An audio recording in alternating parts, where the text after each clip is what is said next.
Good evening, everyone, and welcome to another edition and the Happy New Year to everyone, January 2021. Hopefully, you had a great holiday season. This is Spanning the Need, and I'm your host, Anthony Spano. Now, we all talk about we ate too much, we spent time with our families, which this past week couldn't expend it with the big families. Normally, you probably have 30 or 40 people, but you are close knit family. Today on the show, I have Heather Fronk, a Heather and lifestyle coach, and the former Mrs. America 2016. Heather, thank you for joining me tonight. Thanks so much, Tony. So let's talk a little bit about kind of your past and kind of where you started to how you got to today. Talk a little bit about kind of where you were in the past and how you got to where you are now. Absolutely. Well, first, thanks for having me, Tony. I always love to share my passion with everyone. So I hope you get some useful information out of this. So basically, I am a corporate banker, gone health and fitness life coach. And it's been in a span of the last year and a half that happened. So a little bit about me, I've been a corporate banker for 14 years. So all of my adult life, as soon as I graduated college, and actually while I was still in college, I started in banking, worked my way up, made a tremendous career out of it, accomplished every title that I wanted, accomplished the salary range that I wanted. And sometimes whenever you get to the end of that journey, or there might come a point during that journey where there's still something that's unsettled and something that just doesn't feel like you're really fulfilling your purpose. Now, back up a couple years, probably actually 3 years, January of 2018. Hard to believe that's almost 3 years ago now. Wow, time flies. I know. So I started this health and fitness journey because I did not grow up an athlete. I was in band, I was in orchestra, I always did music. I really had no concept of how to eat well or how to take care of my body. So when I started competing for Mrs. Ohio back in 2015, that's whenever I dropped 30 pounds. I started learning, what clean eating meant. And I was starting to learn about exercise, but I was like, I don't like to exercise. I don't like to do all the things because I just want to be thin. That was my goal, to just be thin. So I competed, I won the next year, and I went on to Mrs. America, and then I was done competing. And when I gave up my title, I found myself, like we do with other goals, I reached this goal, and then now I was left with, well, what's next? And what that showed me that I didn't even know at the time, is kind of hindsight, is that it's because there was something inside of me still I had to figure out. So my goal was to start this program that was 80 days in January of 2018. And I had no idea how God was going to use that journey to stretch me and grow me and help me realize just how strong I was. Not on the outside, because what you are on the outside is a true reflection almost all the time of what's happening on the inside. And so I really learned how strong I was and shown how strong I was. And it started fueling this passion for helping other women. I started posting my journey on social media just for my own accountability, because I knew if I threw it out there to hundreds or thousands of followers that I was going to show up and complete it for myself. Well, then people started asking, what are you doing? How are you losing the weight? How are you losing the inches? And here, I didn't even know I had weight and inches to lose, but it was all happening. So fast forward, I made it a goal. My husband and I talked, and I said, summer of 2019, I would love to resign from my corporate job and help women full time. Yes, I will help men, but I really target women. Usually it's their spouses. If it's a male involved, it's their spouse. But I want to reach women because of the fact that so many times we struggle alone and we don't even realize that we're broken or that we need to grow. And so last summer, I was able to resign from my corporate career. I hung up the heels, and I'm in usually tennis shoes and flats most days now. But the span has been vast, especially through COVID this year. I think we can realize what an impact health makes on our awareness of what's going on. So that's how I got here. heels to flats. That's a big change. Yeah, it's true. And you talk about that you're more doing kind of the spouses instead of the gentlemen, and it's probably that it works differently on the types of eating habits, the types of what you do during the day. Some people sit at a desk for 8 hours, some are physical jobs. And that's why, and just to let you know, that's why Heather's here. We're here to talk about healthy lifestyles right after the new year.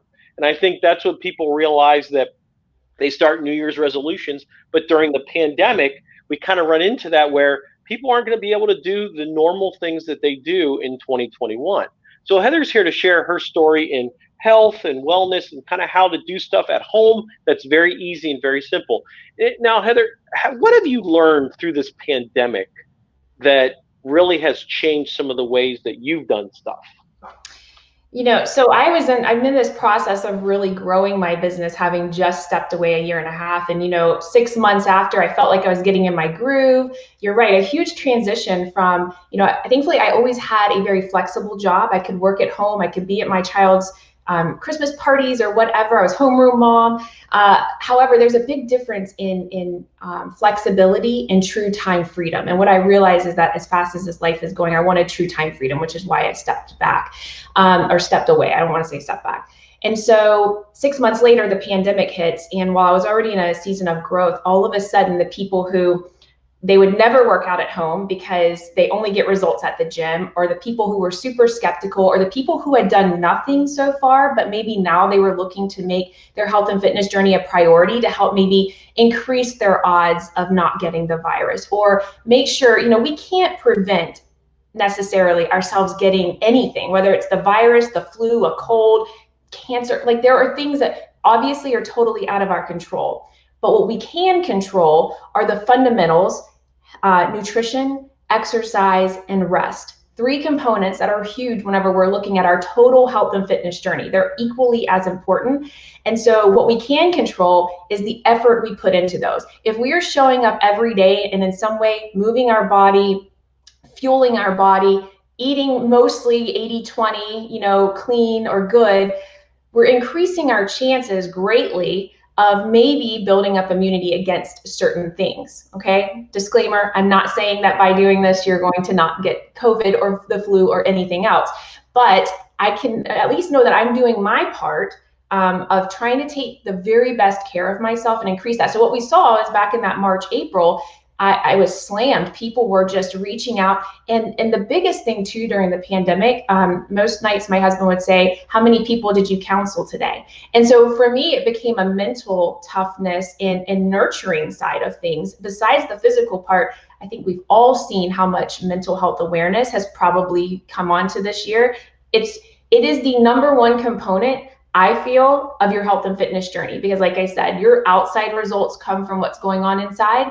And so if this isn't right and this isn't right, you're not going to be motivated to do all the other things. And so it's really getting yourself in a good headspace and changing your mindset around that. That is a lot of what we worked on this year, even those who had been in their health and fitness journey. And we're seeing another wave of that right now, right? We're coming out of summer where it looked like things were kind of getting better and lifted. And now, at least here in Ohio, we're seeing surges. And across the country, we're seeing surges. And it's almost like PTSD a little bit. People are starting to, if they haven't had any trauma based on the year, you're starting to see that again. And so that's probably been the biggest thing that I've learned this year. And also that I've had to take a step back and also take care of myself, because I'm one that wants to take on everyone else's. I want to help them in any way that I can. And what I realized is I was maybe not taking care of myself the way that I should have been, even though I was going through the motions. And so that the last 3 weeks, this week, my husband and I have been doing a 21-day detox, and we've been completely focused on nutrition, it's amazing what our bodies can do in such a short amount of time. So that's kind of. And now everyone's already had their Christmas dinner. They've had their New Year's. Well, I don't think many people were out New Year's Eve because of the curfew. Let's start kind of from square one. Let's start kind of this journey. So I'm an individual that I ate a lot. It's that normal, just New Year's, I want to get back in shape, New Year's resolution. How should someone start kind of into the new year and really become eating healthy and just wellness? So what's kind of step 1 and step 2? What do you recommend? So step 1, I would say is, so I know that I'm probably going to go against the grain here, but I don't really believe in New Year's resolutions. Actually, my team and I just got done finishing end of year resolutions because we wanted to start into this new year super strong. Side note, there's no magical thing about January 1st. I mean, we always think that New Year's, which is why if there was something magical about January 1st, in February, the gyms would be just as packed as they were January 1st. So, or December of the following year. Correct. Yes, yes. So anyway, but we are here. So we are at the new year, and I don't want it that to be a negative thing, but I want you to keep that in mind, because it's never ever too late for it to be your day one. You are never too old. You're never too gone. You're never too, whatever your excuse that you want to put in there. So the number one thing that you have to do is, maybe instead of resolutions, I want you to set goals. I want you to set a 1-day goal, a 1-week goal, a 3-month goal, and a year goal. Whatever that breakdown looks like for you. If you want to lose 50 pounds by the end of 2021, you have to back into that and say, I need to lose, what does that break down to per month? I need to lose whatever X amount of, pounds. Whenever you start to think about it, if you want to lose 50 pounds, you have to lose less than 4 pounds a month by the end of the year. Doesn't that sound a lot better than thinking, I want to lose 50 pounds? There's no way I could ever do that. 50 pounds is so much.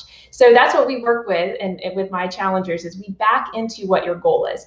But another thing to keep in mind is that your goal should not only be related to a number. I know, especially as women, because women have different mindsets than men, so I relate more to the women in that way, but we want to maybe be a certain pant size, or we want to be a certain weight, and we get so obsessed with that.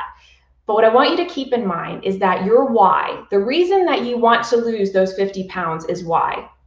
And think about, is it because you want more energy? Is it because you want to be on the floor playing with your children, or running outside and not feel completely winded, or be able, whatever that is, so that you could just look in the mirror and feel like you have complete self-love for yourself because you put in the work, not because of the vanity behind a certain size.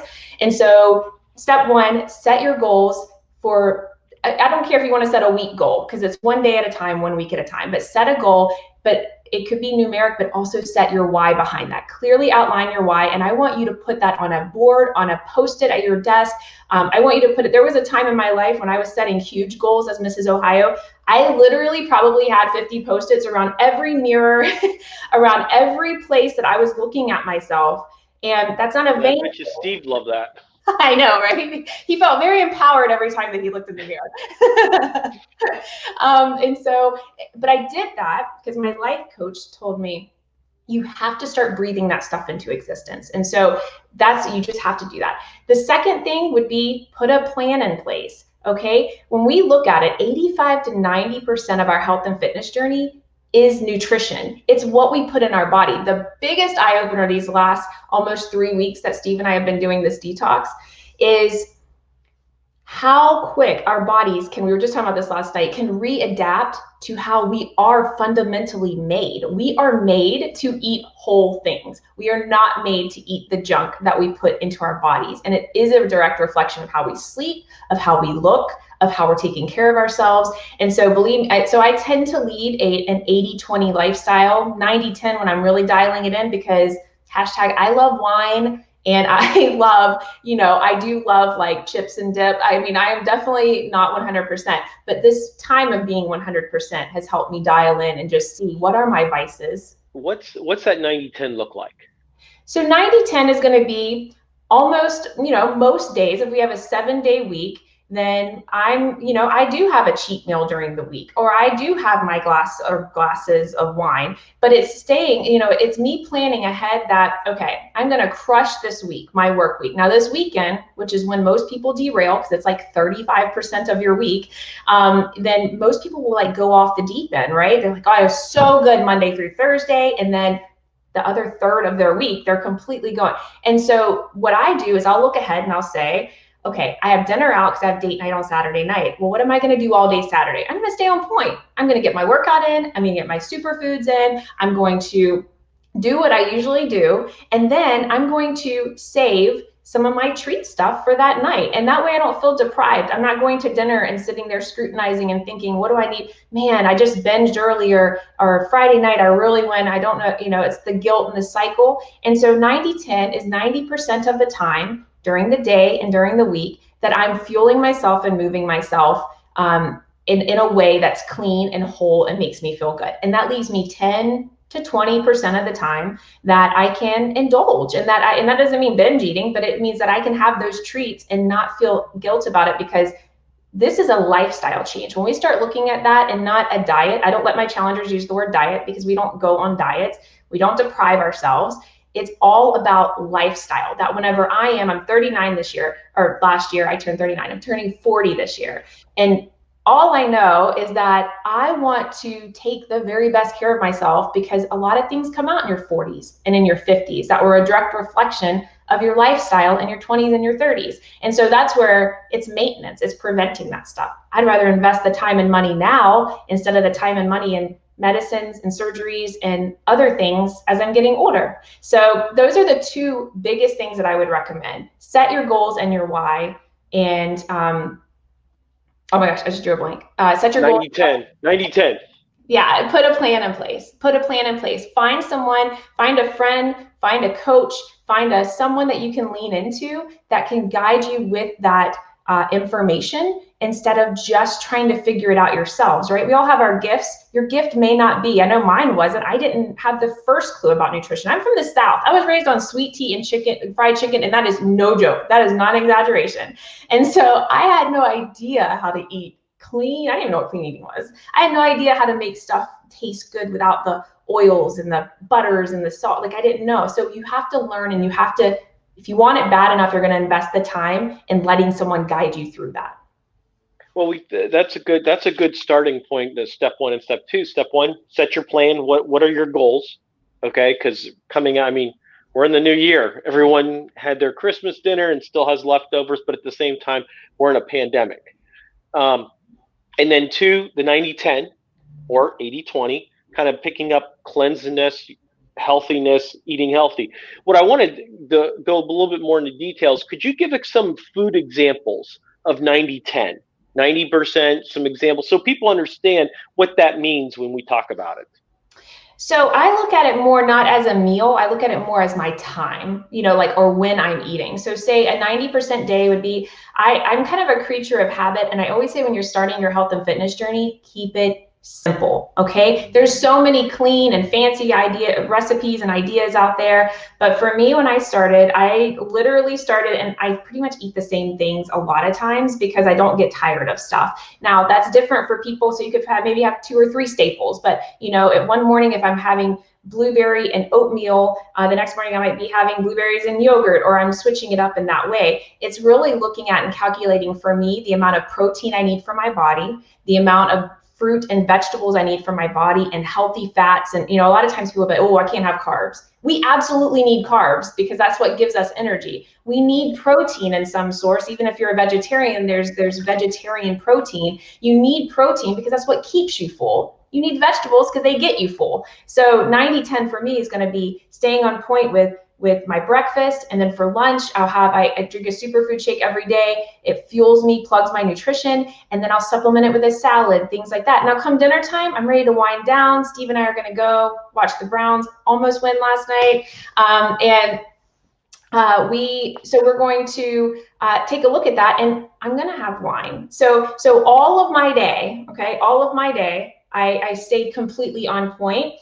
And I almost saved, because if you're leading a true lifestyle balance, then I can save some of my carbs, and they can count as my wine for the night. Or I might have an extra potato, or it's just, when we deprive ourselves of things, then that's whenever you start binge eating and you want it. People said during the holiday season, I really want Christmas cookies. I wish I could eat them. Eat the cookies. Eat the cookies, because if you don't eat them now, when you're in a moment of weakness, you're going to eat a dozen or 2. It's going to be, so instead, give it to you whenever you want it.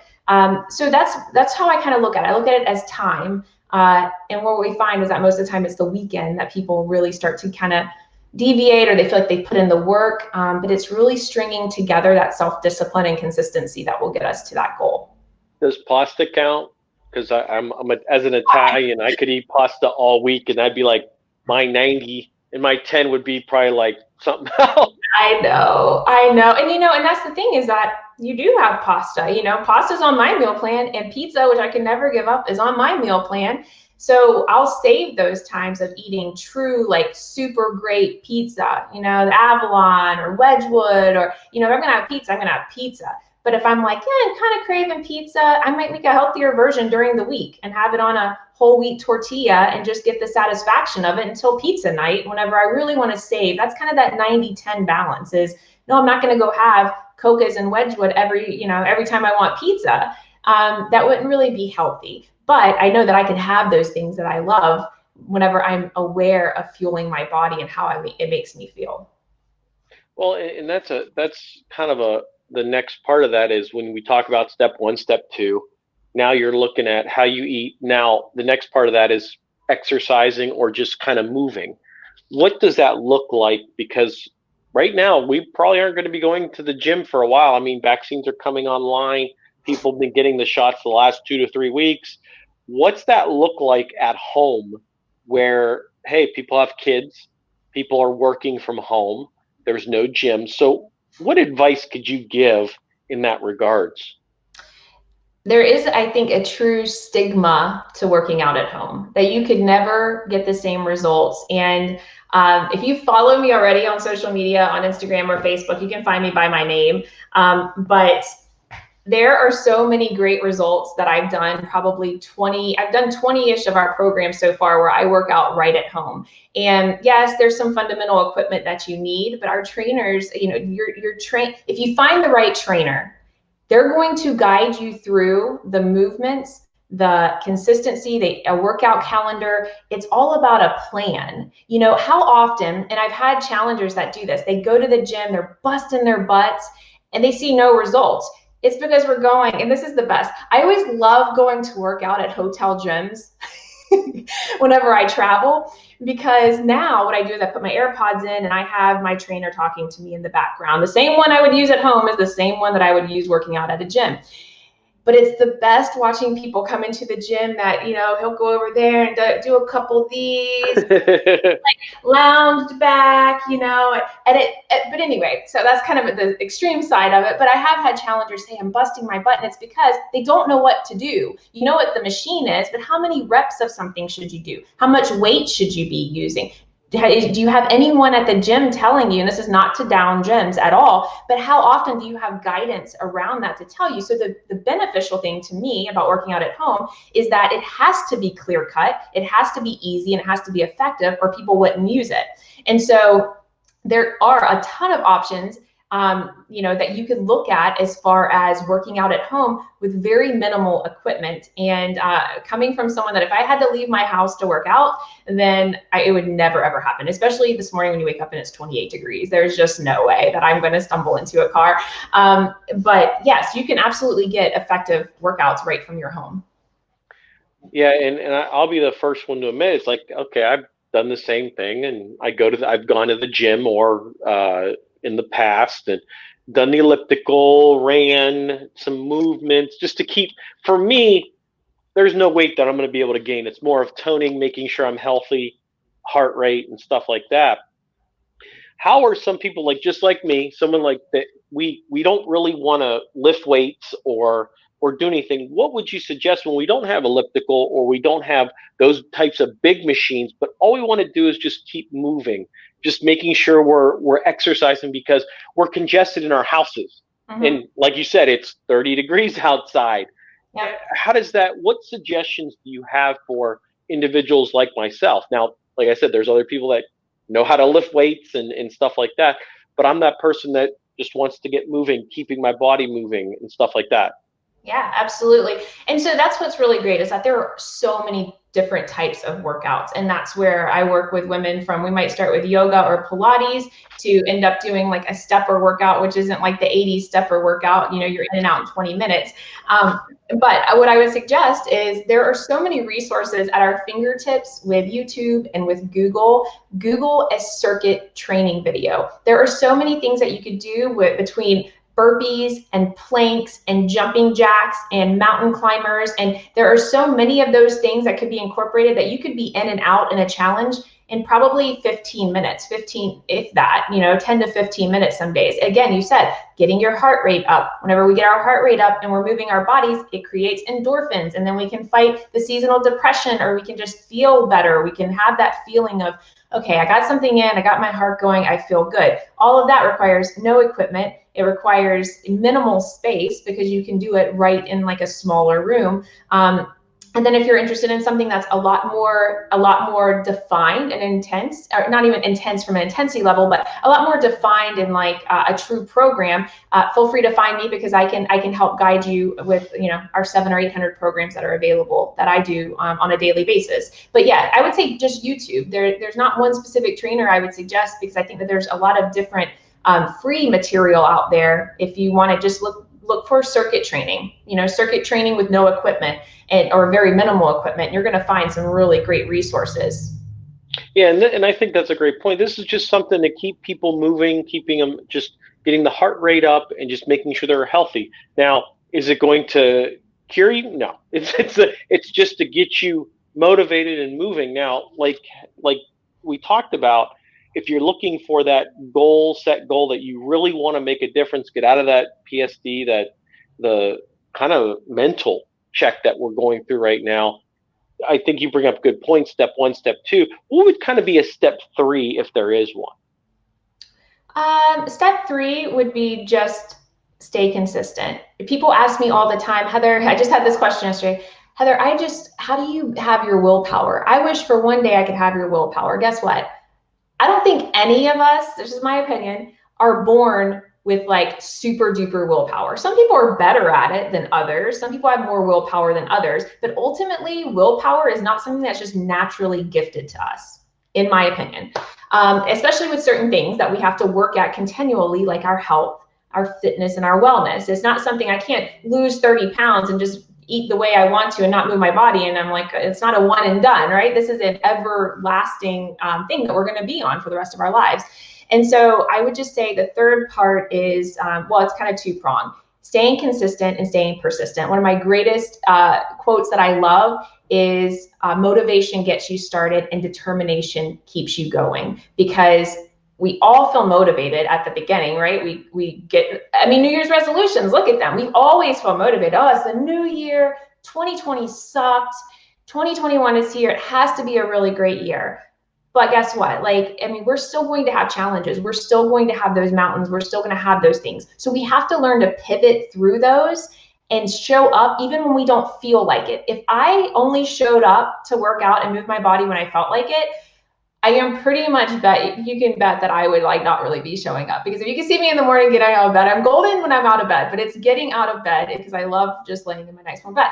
But once I'm up, I'm good. But that's the consistency. It's the muscle. It's that willpower muscle that it's been developed in me. Like I would develop my own physical muscles. It's truly something you have to work at, and it's doing it whenever you just don't feel like it, because you will not always feel like it. And the other part of that, especially, again, Ohioans, we have more of the gray skies during winter, and then seasonal depression is a real thing. But all year long, I always recommend personal development. And personal development has been something that, again, it starts with your mindset. It starts with changing how you're looking, not only at everything else, but how you're looking at yourself. One book that I've been reading, it's phenomenal if you're looking for a good read, is Think Like a Monk by Jay Shetty. And it truly talks about training your mind for purpose and peace day in and day out. And so this is a super good book. But personal development, taking that 10 minutes in the morning when no one's awake and your kids aren't crawling on you, or your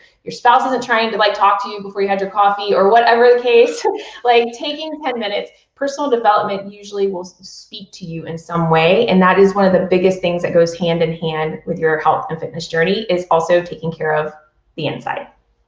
Yeah, I think there's a lot of people that we all probably know that have a hard time getting up in the morning. But once you're out, it's like just trying to roll out of bed, especially when it's 30 below zero out. Right? I know. Well, and that's a great advice. What other information and additional information that you can give people that really you've come across over your journey that would help people? It could be other than books or websites. We've talked a little bit about that, but anything outside of that you would have never thought of that came across? For me personally, and I believe in this 1,000,000%, it's community. And I feel like in an age whenever we are so connected, we're also the most depressed and the most like lonely people. Usually, that's the statistics you read, and I don't have them directly in front of me, but if you look it up, you'll see it. But whenever you are starting on your health and wellness journey, I don't care if it's just your best friend and you're sending sweaty selfies to each other so that you're holding each other accountable. I don't care if it's your spouse, maybe they don't fully understand what you're doing. That was my thing. My husband, whether I was competing for Mrs. Ohio or I started on my health and fitness journey, he would look at me and say, Heather, I don't understand, but I support you. So even just having an accountability check around that, sometimes, shoot, your kids become your accountability, because they'll be the first, right? From the mouth of babes, like, Mommy, you're not marking off your workout calendar. I mean, they're like super. They'll call you out. They have from the ages of probably to the time they start talking till they're 14 or 12, and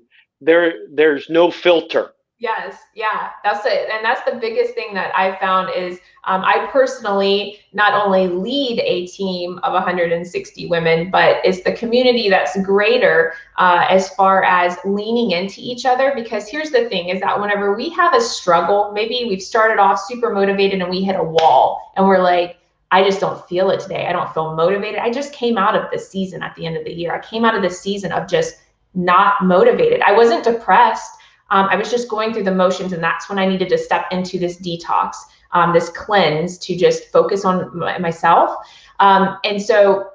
But what we find is that whenever we have other women who maybe we don't even realize they're going through the same exact thing. And I say women, but I mean everyone. Men, I feel like don't, at least from the spouses I've seen of my, of my challengers, and even my husband says, like, Heather, we don't really talk like that. Like we're good, So give me a beer.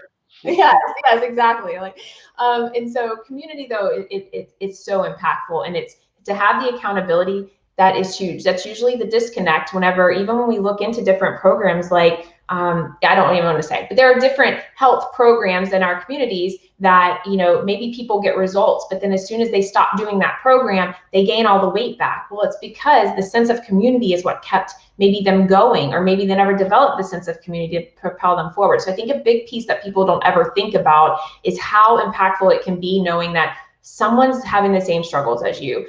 There's my cheerleader that's going to show up. I do a Zoom every morning for working out if people want to hop on with me. And that's the ultimate accountability. I have to get up, because if not, like, there might be someone waiting to get on a Zoom to work out with me, right? Even if it's one person. And so finding whatever that's going to be to motivate you, or like me, throwing up your random workout stuff just to hold yourself accountable on social media, or again, sending it to a friend. So whatever that would be for you, finding that sense of community, and someone to help support you and to give you tough love on the days whenever you just don't feel like it, because we're a very feeling-based society. We want quick results. We want everything fast. We want our food fast. We want our transactions fast. We want to be in and out. We want our groceries delivered. Like we are so fast-paced now.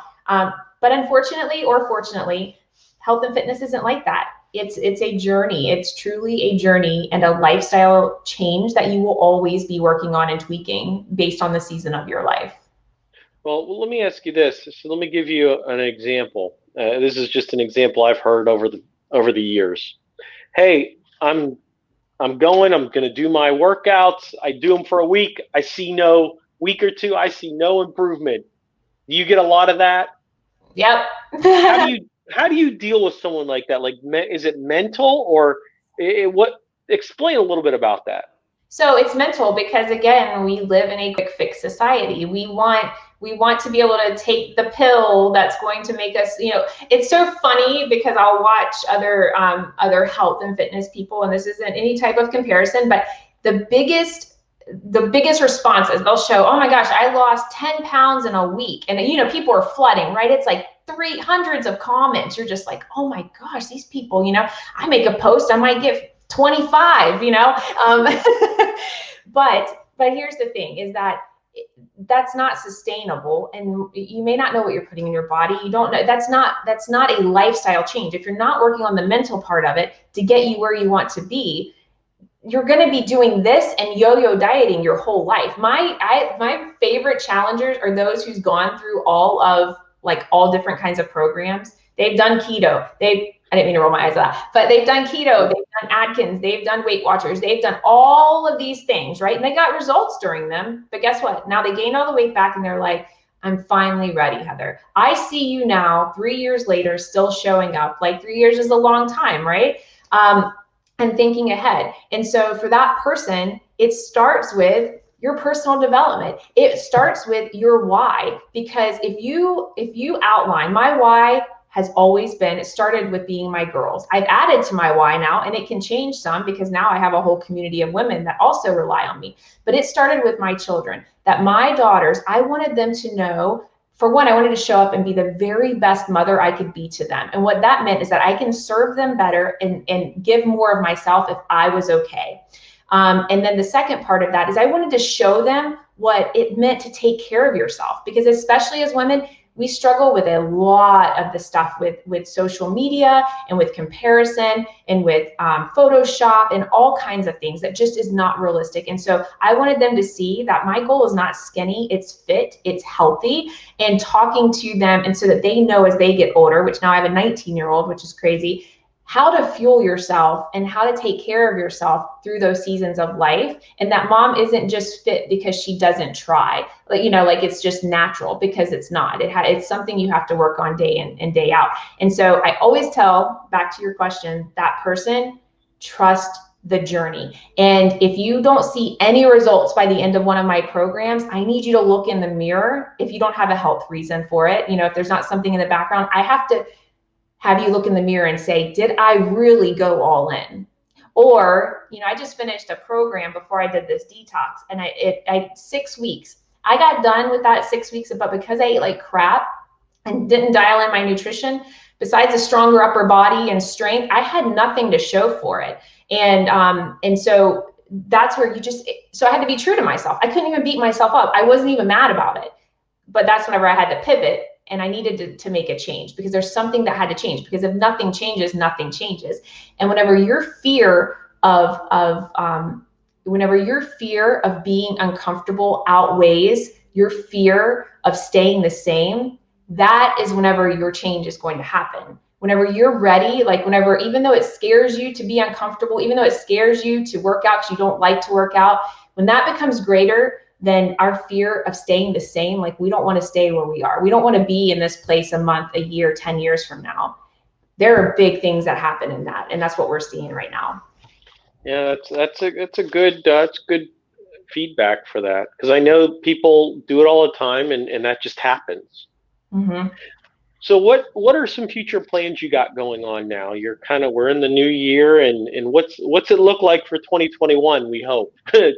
Yeah, well, it just kind of continuing with the same. I think, like you said, we have a lot of mamas, a lot of career women and men, a lot of people who are not going to be comfortable going back to the gym for a long time. And that's, regardless of vaccinations and things like that, I think there's still just a hesitation around that. So I think now more than ever, what we've seen is, even though COVID is so unpredictable, because God, there's been obviously awful, horrible stories, and it's affected different people different ways, and we just don't know. So it comes back, and besides COVID, all the other things that are in this world. So it comes back to this emphasis around health and fitness and wellness. And as a society, we are not well. You can look at the statistics of obesity and the things that are associated with obesity, and what that increases is from an illness or a sickness standpoint. And so for this year, personally, I am in the midst of a 9-week program that I started January 4th, and it's going to be epic. And so and it's at home, but just really focusing on, for me personally, reaching as many women as I can, because again, that community is what it's all about, and really just kind of weathering this storm of what this is going to look like, because it's not just going away. And if anything, again, I think the awareness around that and how we're going to fuel ourselves and fill ourselves is going to be super important into this year. Well, and so if people want your advice, or they want to find you, how can they find you on social media? Yeah, and Tony, I'll make sure that I get over my exact handle and stuff, but you can find me on Instagram, Heather.Fronk, just my name, Fronk, and then I'm on Facebook just under my name. I'm pretty easy to find, I think, if you type in my name, but I would love to connect with you. Instagram's probably the best way. I'm kind of at capacity with Facebook, but through that way, and that's just usually through messages, in that way that we can connect and get you started if you're looking for another solution. Well, Heather, I appreciate your time. I know you busy schedule after the new year, and I'm glad you came on. Yeah, thank you, Tony, so much. I appreciate it. Not a problem. Now, every person that comes on my show, I ask them 5 questions. I call them 5 fun questions. Okay. So the answers can either be professional or personal. Okay. Okay. What is your best accomplishment? My best accomplishment are my children. Okay. There's none wrong. There's no wrong right answer. Best memory. Best memory. Oh gosh, there's a lot of them. Of course, family and kids and all that stuff, But my best memory is probably going to be when I was crowned Mrs. Ohio. Oh, that had to be a nice experience. Yeah, it was amazing. And you're actually still involved with that, aren't you? Yes, my partner and I, we actually own the Ohio circuit. So I was able to transition from being a competitor to being a director. And I have to say, as much as I loved being Mrs. Ohio, it is a ton of fun being on the other side, and being able to encourage those women and grow with them through their journey too. Okay. Best experience. Oh, best experience. These are harder questions than the original ones. I know, right? I would have to say, so my husband and I love to vacation a lot. Well, we should have already been on a few trips by now, but most people probably have been too. And so I would have to say, probably our first time that we went out of the country. I didn't even have a passport before that. And we went scuba diving, like deep sea scuba diving, which I'm deathly afraid of water. But so we just had the best time, the experience of being somewhere new. We created our own like Spanish names and all this stuff. And it just was like a super fun time. Okay, it sounds fun. Who's your role model? My role model. I thought you would preface me with some of these. No, I've had people that have watched my episodes, and the word's starting to get around to what questions I ask, so they try to watch of what I ask at the end, but I still hide them. Oh, I gotcha. Oh man, my role model. I feel like I have, I have a lot. Could be a couple. Could be a couple, no problems. You know what? I'll name one. It would definitely be my grandmother. I can think of a lot of famous people that I follow or that I really love. But I would have to say my grandmother, because she passed my almost senior year in high school. But there's something now, like as an adult, as you get older, and you just kind of realize, you start to realize truly how people are as you experience different things. And she just had the most gentle soul. She always believed in me. She always stood by my side and fostered this, that you could be anything that you want to be, with a true gentle spirit. I don't think I ever heard an ill word come out of her mouth or her treat anyone ugly. And that's just something that's always stayed with me, because I would pray that would be a legacy I leave for my children, and my friends, whenever I'm not here any longer. Okay. And then the last one, if there was one person you'd want to meet, past or present, who would it be and why? Oh, gosh.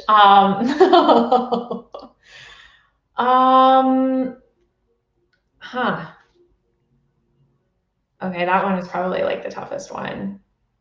I don't know, Tony. Honestly, I don't know who I'd want to meet.